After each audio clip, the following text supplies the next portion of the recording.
নমস্কার বন্ধুরা, আশা করছি আপনারা সবাই খুব ভালো আছেন। আজ আবার আপনাদের সকলের অনুরোধে একটি বাংলা ভিডিও, আর এই ভিডিওতে আমি আজ আপনাদের নিয়ে যাব মেঘের স্বর্গরাজ্যে। আমরা সাধারণত মেঘের স্বর্গরাজ্য বলতে মেঘালয় বুঝে থাকি, তবে মেঘালয় ছাড়াও অন্য একটি রাজ্যের অন্য একটি শহরের একটি জায়গা মেঘালয়ের মতোই সুন্দর, বা আমার চোখে মেঘালয়ের থেকেও বেশি সুন্দর হতে পারে, সেটা এই ভিডিও দেখলে বুঝতে পারবেন। এখানে মেঘ আপনার হাতের মুঠোয় ধরা দেবে। বছরের অন্যান্য সময় এই জায়গার সৌন্দর্য কেমন থাকে সেটা আমি বলতে পারবো না, কারণ এখানে আমি প্রথম এসেছি। তবে বর্ষাকালে এই জায়গার সৌন্দর্য অনির্বচনীয়। ভাষায় সত্যিই বর্ণনা করতে পারবো না যা আমি চোখের সামনে দেখতে পাচ্ছি।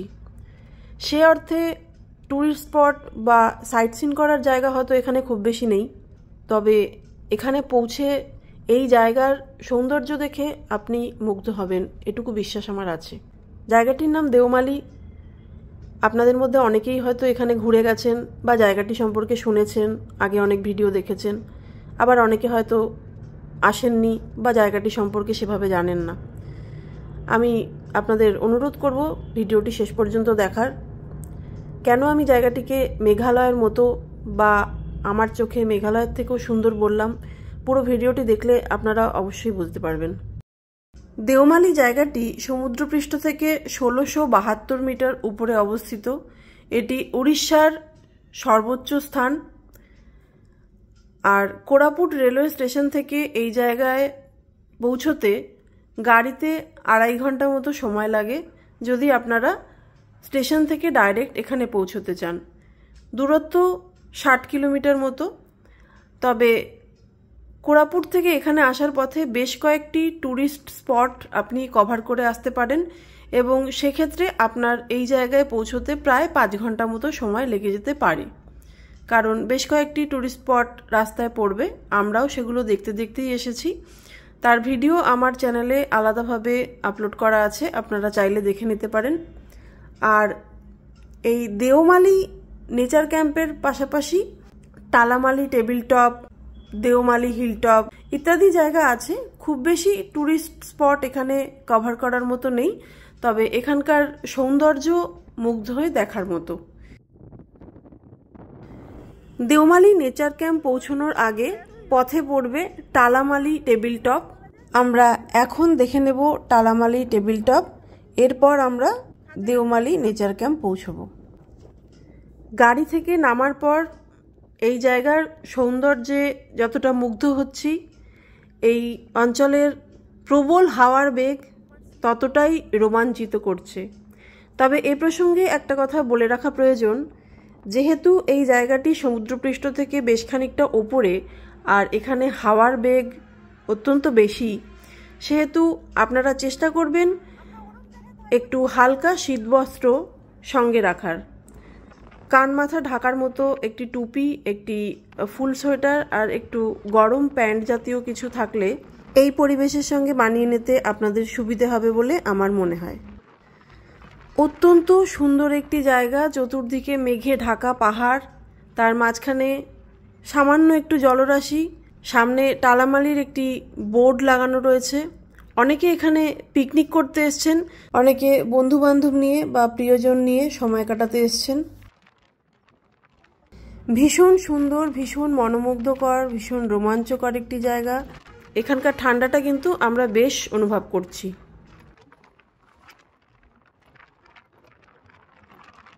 সামনে হয়তো আপনারা দেখতে পাচ্ছেন টেবিল টপের মাঝখানে খানিকটা জলরাশি দেখা যাচ্ছে। টালামালির সৌন্দর্যে মায়া কাটিয়ে এবার আমরা আস্তে আস্তে দেওমালি নেচার ক্যাম্পের দিকে এগোচ্ছি। এখানে এখনও রাস্তা তৈরির কাজ চলছে, পুরো রাস্তা এখনও কমপ্লিট হয়নি বলে রাস্তাটি একটু সরু, তাই হয়তো ওপরে পৌঁছতে একটু সময় লাগতে পারে। তবে পারিপার্শ্বিক সৌন্দর্য দেখতে দেখতে পৌঁছতে বেশ ভালো লাগছে।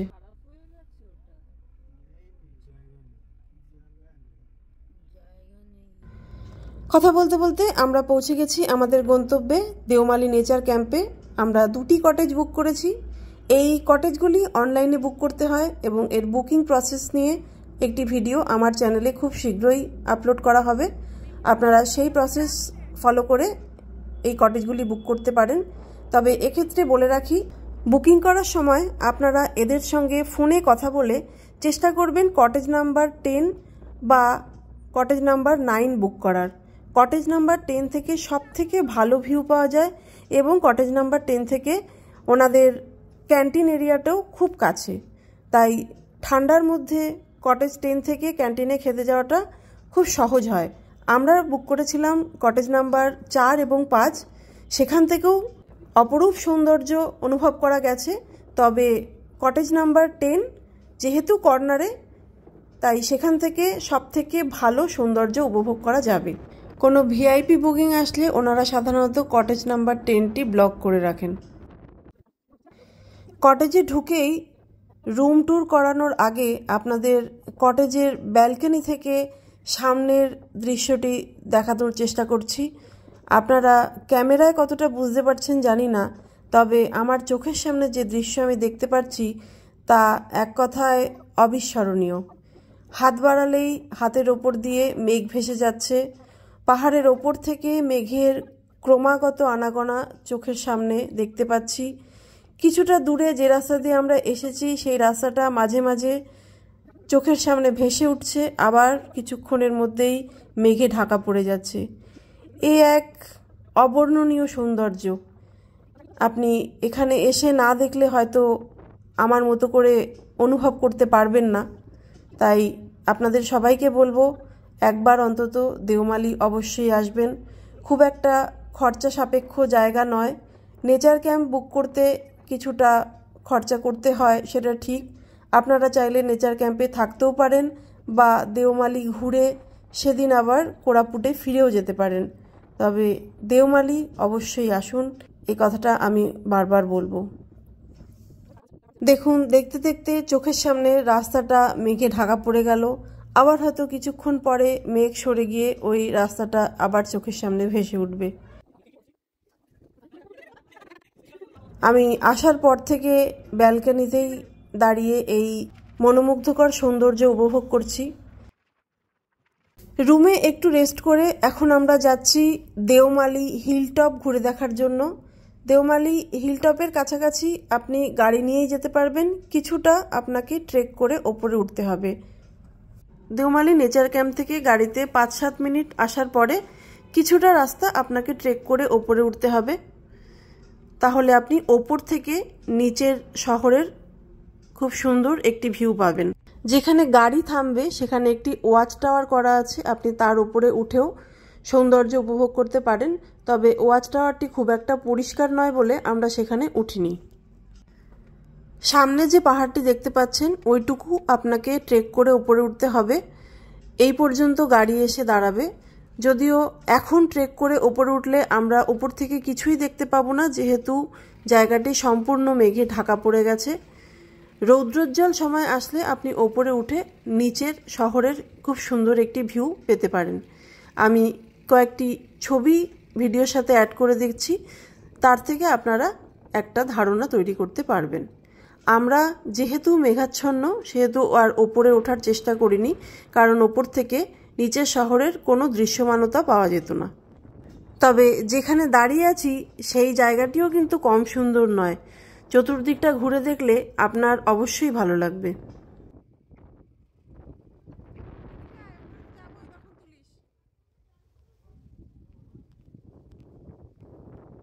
ওড়িশা রাজ্যের পূর্বঘাট পর্বতমালার এই অপরূপ দৃশ্য আপনাকে অবশ্যই অভিভূত করবে।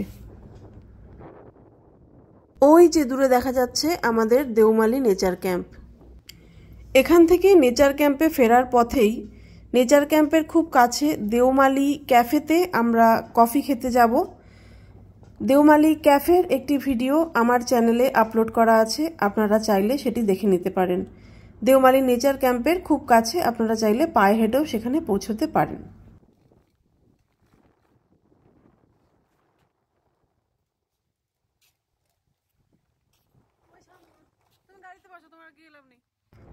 আমরা যে দেওমালি ক্যাফের কথা বলছিলাম সেখানে ছাদে আমরা দাঁড়িয়ে আছি। এই ক্যাফেটির নাম দেওমালি হাইটস। এখানে আপনারা কফি ছাড়াও ম্যাগি, সমোসা এই ধরনের কিছু স্ন্যাক্স আইটেম পেয়ে যাবেন। এই ঠান্ডার মধ্যে এই গরম গরম খাবার খেতে বেশ ভালোই লাগবে। আমরা কফি খেয়ে এই ক্যাফের ছাদে এসেছি, ছাদ থেকে এই অপরূপ সৌন্দর্য আপনাদের দেখানোর চেষ্টা করছি। এরপর আমরা আমাদের ক্যাম্পে ফিরে যাব। শীতের সময় দেওমালি আসলে আকাশ পরিষ্কার থাকলে দেওমালি হিলটপ থেকে আপনি সানরাইজ বা সানসেটের সৌন্দর্য উপভোগ করতে পারেন। যদিও বছরের বেশিরভাগ সময় এই এলাকাটি মেঘাচ্ছন্নই থাকে, তবে শীতের সময় মাঝে মাঝে আকাশ পরিষ্কার থাকলে সানসেট বা সানরাইজের সৌন্দর্য উপভোগ করা যায়।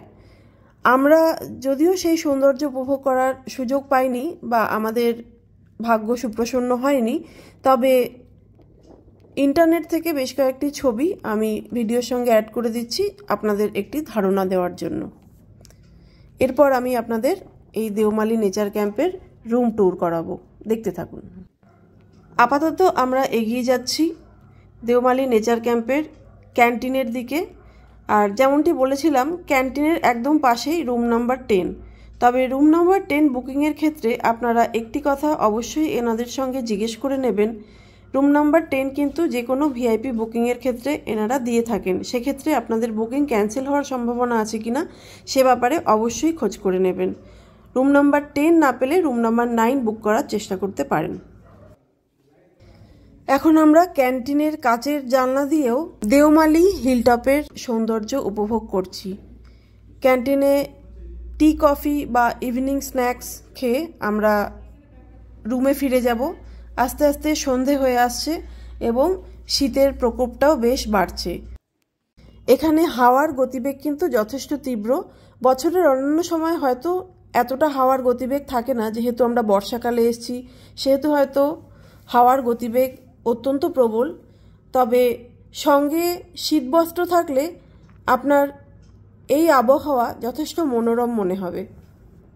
এখন আমরা ঘুরে দেখে নেব আমাদের কটেজটি। প্রসঙ্গত বলে রাখি, এখানে সবকটি কটেজই একই রকমের। ঘরে ঢুকেই সামনে একটি ব্যালকনি এরিয়া, ব্যালকনির সামনে একটি দরজা এবং রুমের সামনে আরেকটি দরজা। এখানে প্রবল হাওয়ার গতিবেগের কারণে দুটি দরজা না থাকলে হয়তো অসুবিধেই হতো।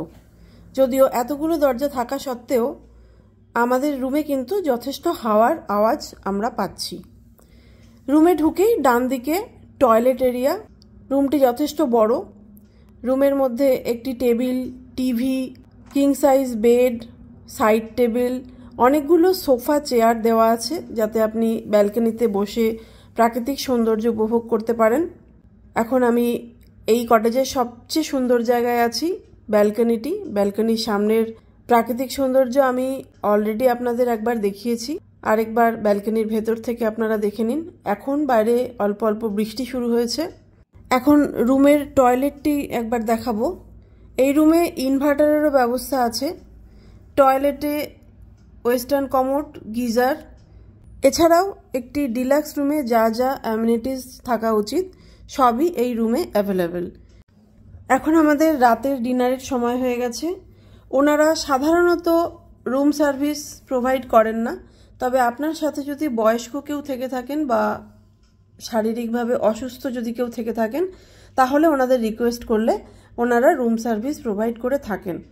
রাতের ঠান্ডায় আমরা প্রায় কাঁপতে কাঁপতে ক্যান্টিনের দিকে এগোচ্ছি। এখানে খাবারের টেস্ট, কোয়ালিটি, কোয়ান্টিটি যথেষ্ট ভালো এবং রুম সার্ভিসও যথেষ্ট ভালো।